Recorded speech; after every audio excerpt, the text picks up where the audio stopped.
Whiteface Mountain. Born from nature, its ascent into the clouds began more than 1 billion years ago. A long and storied history.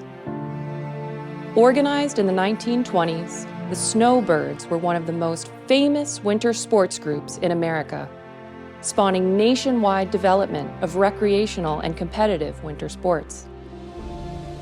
Many Lake Placid region pioneers helped write the first chapters of skiing in America and eventually Whiteface.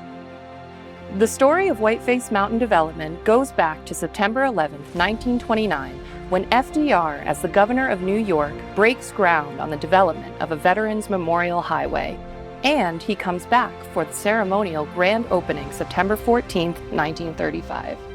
In 1938, Johansson and members of the Lake Placid Ski Council began clearing an old logging road on Little Whiteface along the route that is now the Wilderness Trail.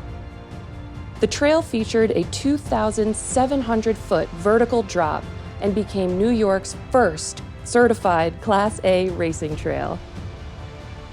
Several major competitions were then hosted on the mountain, but one had to climb approximately 3,000 feet to the start.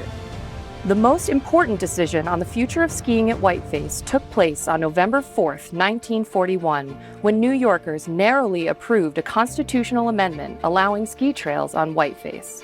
It was not until the late 1940s, on the northeast side of Whiteface, that Marble Mountain development opened, and it became known for its steepness and difficulty, as well as for its winds and lack of snow cover. This resulted in the Whiteface Mountain Commission designing new trails on Little Whiteface. When ski enthusiast Averell Harriman became governor of New York in 1951, Whiteface became more of a reality. Construction was completed in January 1958.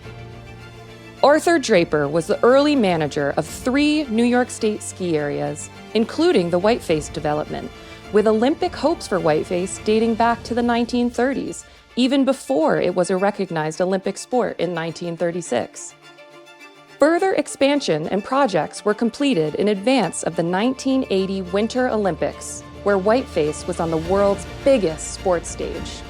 A 1.87-mile downhill course yielding an average speed of 64 miles per hour with an average vertical descent rate of 25.9 feet per second. During those years, Whiteface became a prominent training venue for ski racing and hosted U.S. national and World Cup competitions.